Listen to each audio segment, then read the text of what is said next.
নেককার বান্দাদের জান যখন নেককার বান্দাদের সাকরাত যখন আরম্ভ হয়ে যায় আল্লাহ রাসূল বলেছেন ৭২,০০০ ফেরেশতারা কয় হাজার বলেন ৭২,০০০ ফেরেশতারা আল্লাহর তৈরি জান্নাতের কাফন নিয়ে এসে সুবহানাল্লাহ বলেন ৭২,০০০ ফেরেশতারা ওই মুহূর্ষ ব্যক্তির পাশে বসে আর সুগন্ধিময় কাপড় নিয়ে আসে এমন ঘ্রাণ এমন জান্নাতি ঘ্রাণ এমন পোশাক নিয়ে আসে তখন আজরাইল যখন আসে ওই আজরাইল ওই বান্দার জানটা আসানের সাথে বাহির করে সুবহানাল্লাহ বলেন ওই বান্দার এত ইজ্জত দেওয়া হয়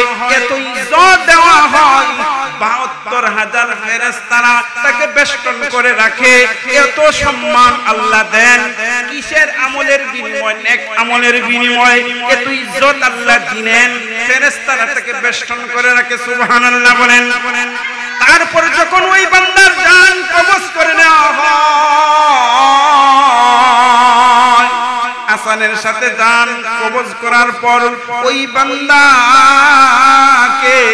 বান্দার জানকে যখন প্রথম আসমান দ্বিতীয় আসমান তৃতীয় আসমান ৭ আসমান পর্যন্ত ওই বান্দাকে জানটা নিয়ে নেওয়া হয় এত সুগ্রাদ এত গ্রান এত সম্মানী জান ওই জান ওই দে একজন নেককার বান্দার জান যখন ৭ আসমান পর্যন্ত নিয়ে নেওয়া হয় তখন ওই সমস্ত ফেরেশতারা তাকে মারহাবা দেন কার জান অমুক বান্দার জান যেমন নেককার বান্দা আল্লাহর হুকুমগুলো মেনেছে নবীর তরিকা মেনেছে এর জানটা আল্লাহর কাছে দাম হয় আসমান ৭ আসমান পর্যন্ত তার দাম সমস্ত ফেরেশতা তাকে মারহাবা দেয় একজন আল্লাহর প্রিয় বান্দার এত দাম আল্লাহর একজন প্রিয় বান্দার আল্লাহর কাছে এত দাম ওই বান্দা যখন মারা যায় আসমান তার জন্য কন্দন করে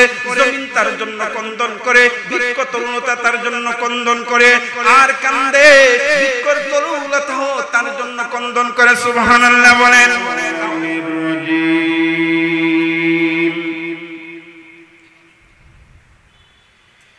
বিসমিল্লাহির রহমানির রহিম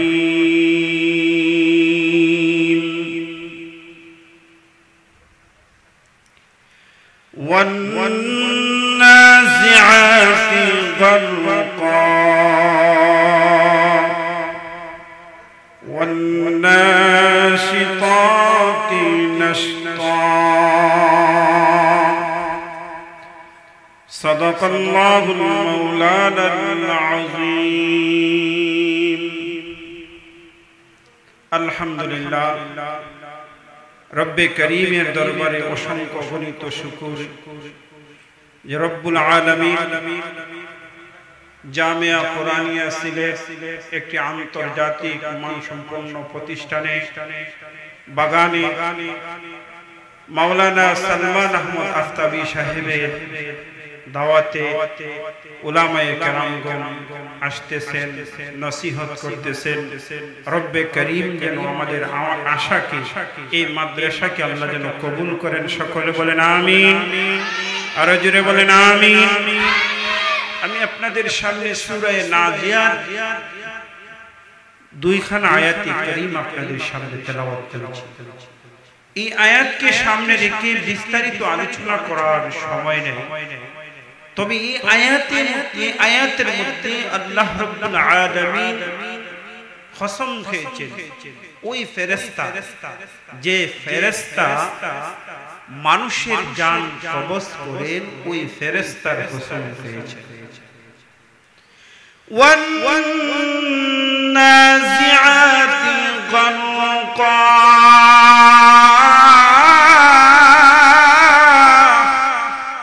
غرقا মানে এমন একজন ফেরেশতা যে ফেরেশতা মানুষের জান কবজ করেন নেককারের জান কবজ করেন আবার বদকারের জানও কবজ করেন এমন ফেরেশতার কসম আল্লাহ খেয়েছেন নেককার বান্দাদের জান আল্লাহ নেককার বান্দাদের জান কবজ করেন এমন ফেরেশতার কসম আল্লাহ খেয়েছেন। নেককার কারা আর বদকার কারা? নেককার বান্দা যারা আল্লাহর হুকুম মানে নবীর তরিকা মেনে যারা চলে, রাসূলের তরিকা মেনে যারা চলবে তাদেরকে নেককার বলা হয়। বদকার কারা? যারা আল্লাহর হুকুম মানে নাই, নবীর তরিকা মেনে চলে না, রাসূলের তরিকা মেনে যারা চলে না, তারাই হলো বদকার। আমরা যদি নেককার বান্দা হতে পারি, নেককার বান্দাদের জন্য ওই ফেরেশতা মালাকুল মউত আজরাইল যখন নেককারের জান কবজ করেন, এমন ভাবে আসানের সাথে নেককারের জান কবজ করেন। আল্লাহর রাসূল বলেছেন একজন নেককার বান্দার জান এমন ভাবে আসানের সাথে বাহির করা হয়, মা সন্তানকে যখন দুধ পান করে আরামের সাথে ঘুমিয়ে যায়, একজন নেককার বান্দার জান এমন ভাবে কবজ করা হয়। একটু উদাহরণ দিলে বুঝবেন। একটা কলসি থেকে যেমন ভাবে পানি বাহির হয়, ঠিক তেমনি ভাবে মানুষের নেককার বান্দার জানকে এমন ভাবে কবজ করা হয়।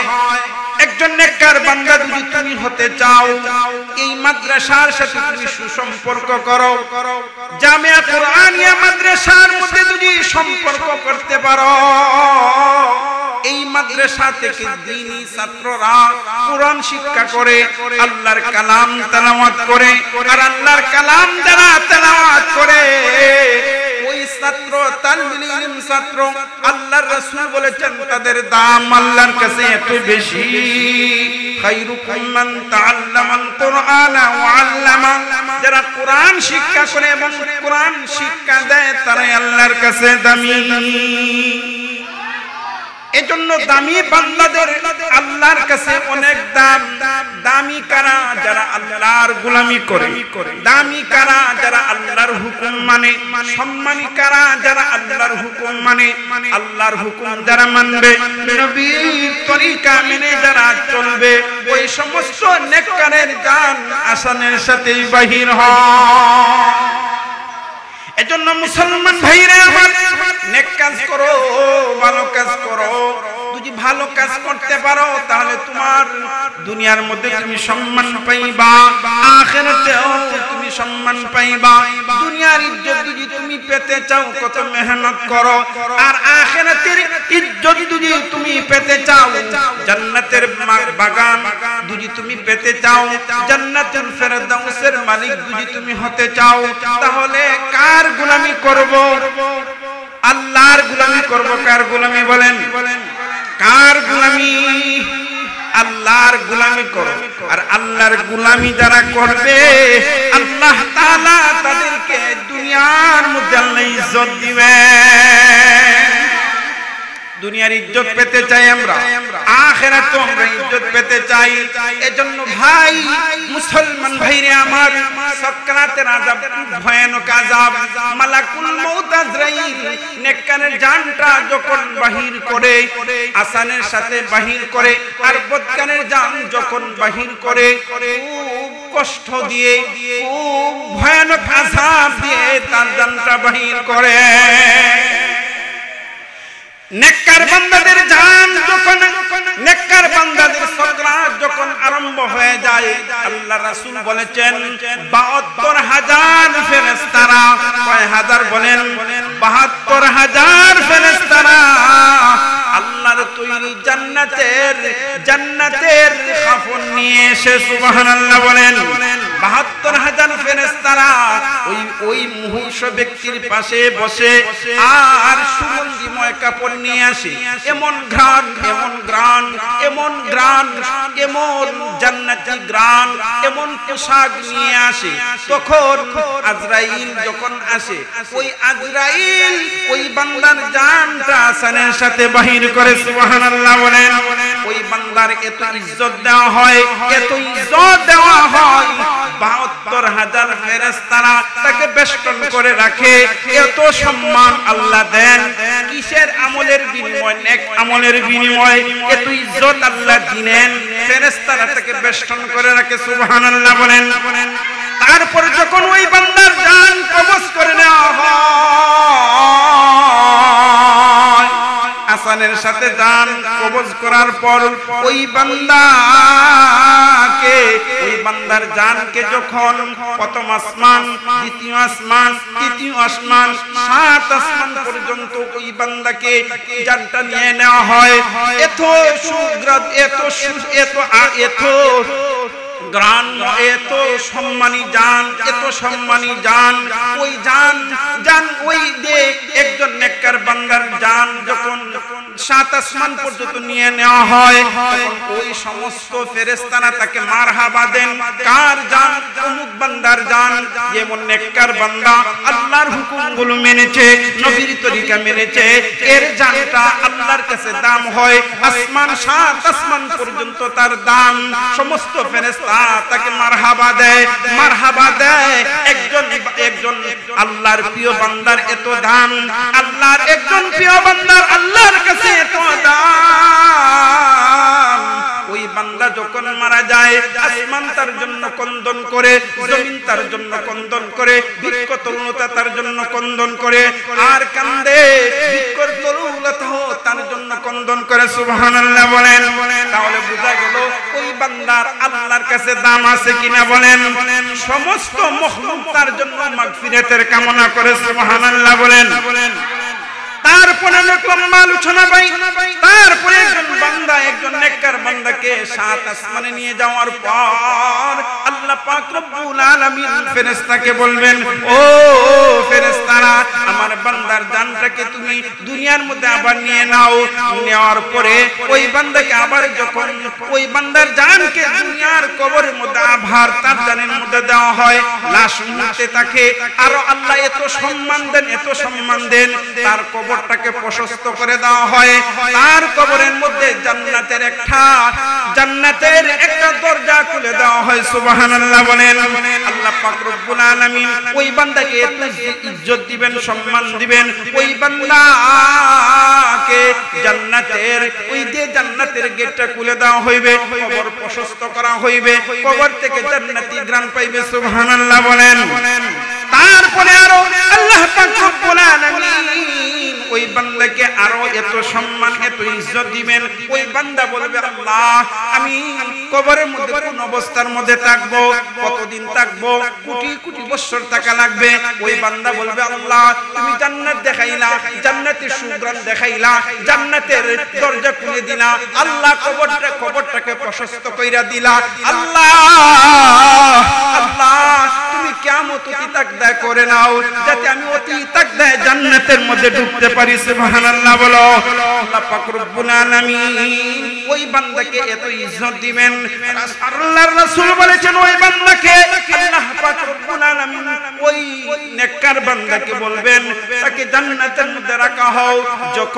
যখন কিয়ামত হইবে, তখনই তোমাকে আবার জাগ্রত করা হইবে। লাশ মুহূর্তে ওই বান্দা কবরের মধ্যে জান্নাতের মধ্যে থাকবে রে ভাই। জান্নাতের মধ্যে থাকার পর হাজার হাজার বছর জান্নাতে থাকবে। আল্লাহ পাক রব্বুল আলামিন ওই বান্দাকে মহব্বত করবেন। এরপরে রাসূল বলেছেন, ওই বান্দার সময় কাটানোর জন্য আল্লাহ পাক রব্বুল আলামিন ওই বান্দাকে একটা তাসবিহ দিবেন। সুবহানাল্লাহ বলেন। এমন একটা তাসবিহ দিবেন যাতে ওই বান্দা তাসবিহাত পাঠ করে সময় কাটাইতে পারে। এজন্য আল্লাহ পাক রব্বুল আলামিন ওই বান্দাকে তাসবিহ দিবে। ওই তাসবিহ দেওয়ার পর ওই বান্দা এত সুন্দর তাসবিহ দেখে, ওই বান্দা তাসবিহটা শুধু হাতাইবে আর হাতাইতে ওই বান্দা তাসবিহটা ছিঁড়ে ফেলাইবে। ছিঁড়ে ফেলানোর পর যখন জুতাগুলো মাটির মধ্যে পড়ে যাইবে, ওই বান্দা লজ্জিত হয়ে যাইবে, এত সুন্দর একটা তাসবিহ, এত একটা সুন্দর তাসবিহ আমি ছিঁড়ে ফেললাম।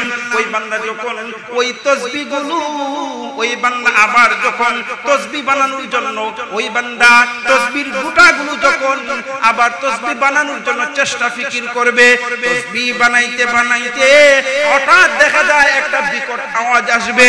তখন ওই বান্দা ফেরেশতাকে জিজ্ঞাসা করবে, এটা কার আওয়াজ? তখন বলা হইবে, ইসরাফিল আলাইহিস সালাতু ওয়াস সালাম সিংহার মধ্যে ফু দিয়েছেন, সিংহার মধ্যে ফু দিয়েছেন, কিয়ামত কায়েম হয়ে গেছে।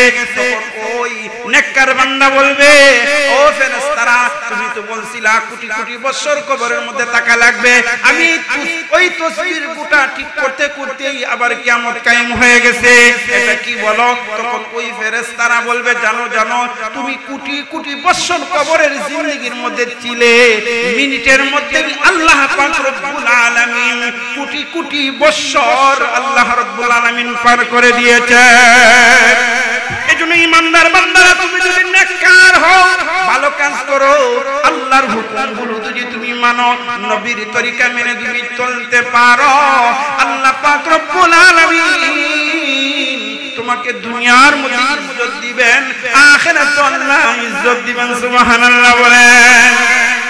একজন বদকার নাফরমান, আল্লাহর হুকুম মানে না, নবীর তরিকা মেনে যারা চলে না, আল্লাহর হুকুম মানে না, কোরআন পড়ে না, হাদিস মেনে চলে না, রাসূলের তরিকা মেনে চলে না, একজন বদকার নাফরমান বান্দার জান যখন কবজ করবে, সমস্ত আসমান জমিন যা কিছু মখলুক আছে, ওই মখলুক বলবে এই নাফরমান মরছে ভালো হইছে। নাউজুবিল্লাহ বলেন। সমস্ত ফেরেশতাও ওই নাফরমানের জন্য বদদুয়া করবে। নাউজুবিল্লাহ বলেন। এজন্য নেককার বান্দা যদি তুমি হও, আল্লাহ ওয়ালা বান্দা যদি নেককার বান্দা যদি তুমি হতে পারো, আল্লাহ রাব্বুল আলামিন তোমাকে দুনিয়ার মধ্যে ইজ্জত দিবেন, আখিরাতে ইজ্জত দিবেন। সুবহানাল্লাহ বলেন।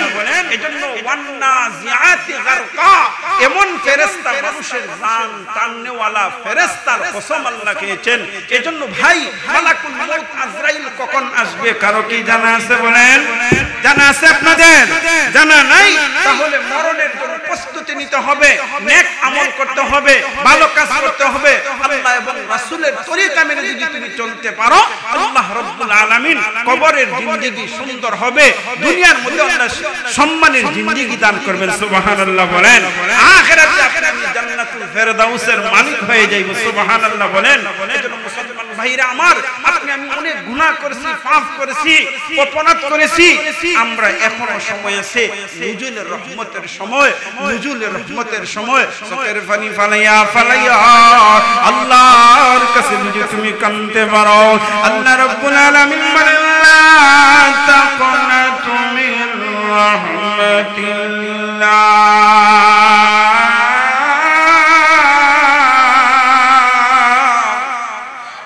আল্লাহ রাব্বুল আলামিন বলেন, ও আমার বান্দারা, তোমরা নিরাশা হইও না, তোমরা অপরাধ করে ফেলেছো, শয়তানের দুকায় পড়িয়া তোমরা পাপ কাজ করে ফেলেছো, শয়তানের দুকায় পড়িয়া। আমার বান্দারা,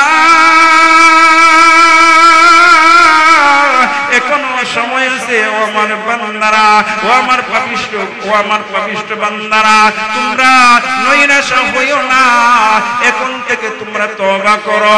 এখন থেকে যদি তোমরা তওবা করতে পারো, মহান রব্বে কারীমের কাছে যদি দিল দিয়ে কাঁদো, আল্লাহ আমি নফসের দুকায় পড়ে আল্লাহ আমি গুনাহ করে ফেলেছি, আল্লাহ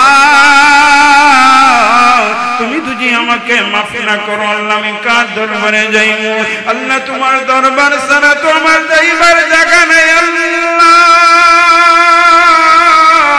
তুমি ক্ষমা করে দাও, আল্লাহ আল্লাহ তুমি ক্ষমা করে দাও, আল্লাহ তুমি সব কিছুর মালিক, আল্লাহ তুমি ক্ষমা করে দাও। আল্লাহর কাছে যদি কোনো বান্দা তওবা নসুহা করে আর আল্লাহর কাছে কান্দে, আল্লাহর নবী বলে আল্লাহর কাছে এক ফোঁটা চোখের পানি এত দাম। আল্লাহর কাছে যদি চোখের পানি ফালাইয়া ফালাইয়া কান্দে আর তওবা নসুহা করে, আল্লাহর নবী বলেন এক ফোঁটা চোখের পানির এত দাম। আল্লাহ তাআলা ওই বান্দার জিন্দেগীর গুনাহ খাতা আল্লাহ মাফ করে দেন। তুবু ইলাল্লাহ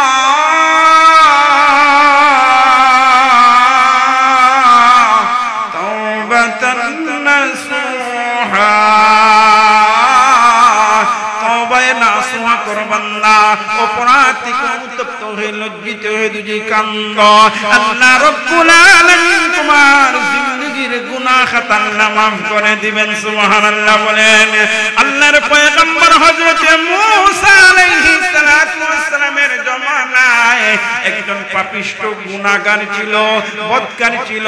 সমস্ত এলাকার মানুষ তাকে ঘৃণা করে অপরাধী অপরাধ করে ফেলেছিল।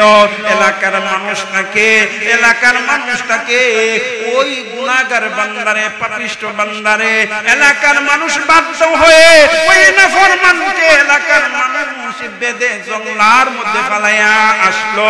ফালাইয়া আসার পর ওই বান্দা অসহায় হয়ে গেছে।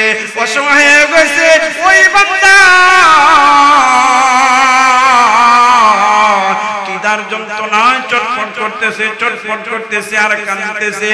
আল্লাহর কাছে বলে, আল্লাহ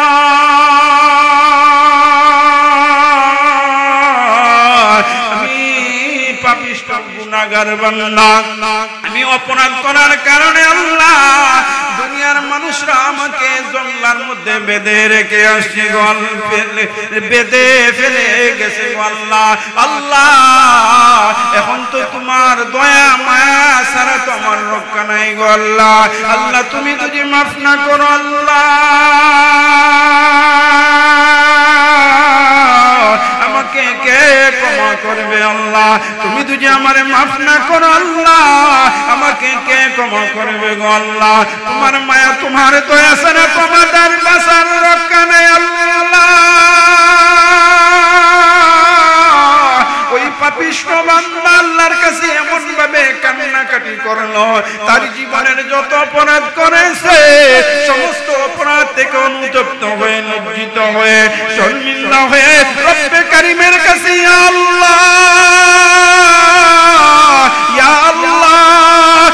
আল্লাহ বলে কাঁদতেছে আর বলতেছে, আল্লাহ দুনিয়ার মানুষ আমাকে ক্ষমা না করে আল্লাহ আমাকে জঙ্গলের মধ্যে ফেলাইছে আল্লাহ। এখন তুমি যদি আমারে ক্ষমা না করো আল্লাহ, আমাকে কে ক্ষমা করবে গো আল্লাহ? আল্লাহ তুমি আমারে মাফ করে দাও, আল্লাহ তুমি আমারে মাফ করে দাও। এইভাবে চোখের পানি ফেলাইয়া তওবা নাসুহা করেছে, আল্লাহ তুমি আমারে মাফ করে দাও আল্লাহ, আল্লাহ তুমি আমাকে মাফ করে দাও আল্লাহ, তুমি আমারে মাফ করে দাও আল্লাহ। আল্লাহর কাছে এমন ভাবে কান্নাকাটি করছে, আল্লাহ রাব্বুল আলামিনের বড় মায়া লাগছে। আল্লাহ রাব্বুল আলামিন ওই বান্দার চোখের পানির বিনিময়ে তওবা নাসুহা করার কারণে আল্লাহ তাআলা ওই বান্দার জিন্দেগীর গুনাহ খাতা আল্লাহ মাফ করে দিয়েছেন। সুবহানাল্লাহ বলেন। আল্লাহ রাব্বুল আলামিন মাফ করে দিয়েছেন।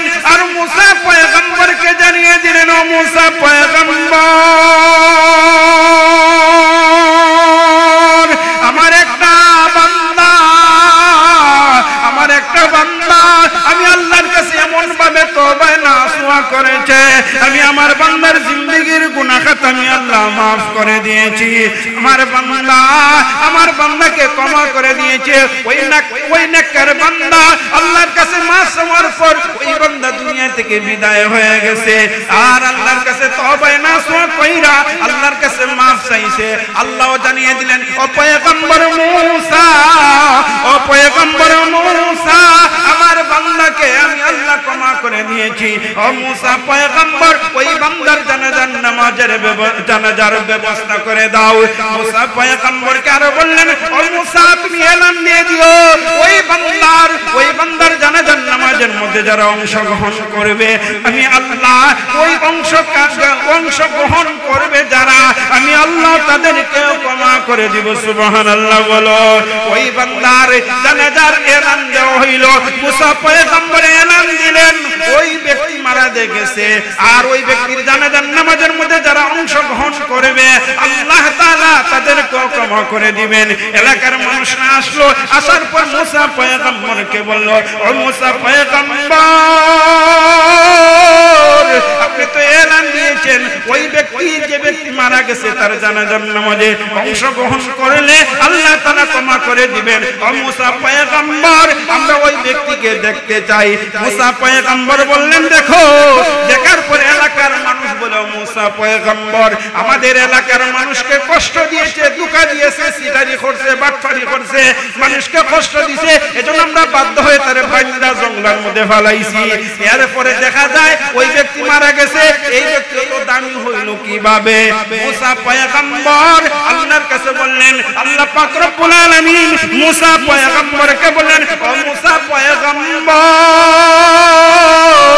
দুনিয়ার মানুষ যদি ক্ষমা না করে, আমার নাম দে রহমান, আমার নাম দে হান্নান, আমার নামের উসিলায় আমি ওই বান্দাকে ক্ষমা করে দিয়েছি। আর ওই বান্দা এমন ভাবে তওবা করেছে, আমি আল্লাহকে এমন ভাবে আল্লাহ আল্লাহ বলে ডাকছে আর তওবায় নাসওয়া করেছে, আমি আমার বান্দার জিন্দেগীর গুনাহগুলো আমি আল্লাহ মাফ করে দিয়েছি। সুবহানাল্লাহ বলেন।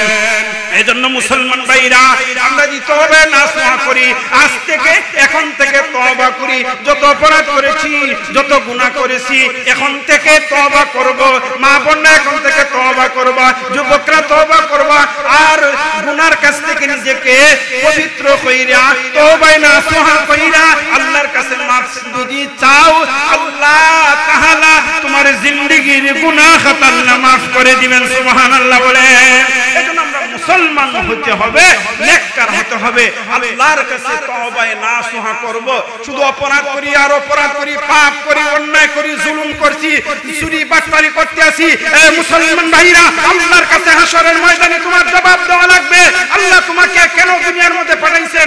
একমাত্র কার গোলামি করার জন্য? আল্লাহর গোলামি করার জন্য। যারা আল্লাহর গোলামি করবে, রাসূলের তরিকা মেনে চলবে, আল্লাহ তাআলা তার গুনাহ মাফ করে দিবেন, কবরে আযাব মাফ করে দিবেন। আর আল্লাহর হুকুম যারা মানবে না, তাদের দুনিয়ার মধ্যে সাকরাতের আযাব, খুব ভয়ানক আযাব। আল্লাহ যদি কখনো সময় দেন, তারপরে বিস্তারিত আলোচনা করব। শেষ পরিশেষে আল্লাহ তাআলা যেন এই মাদ্রাসাটাকে কবুল করেন। সকলে বলেন আমিন, আরো জোরে বলেন আমিন। আল্লাহুম্মা আমিন। ওয়া আখিরু দাওয়ানা আলহামদুলিল্লাহ।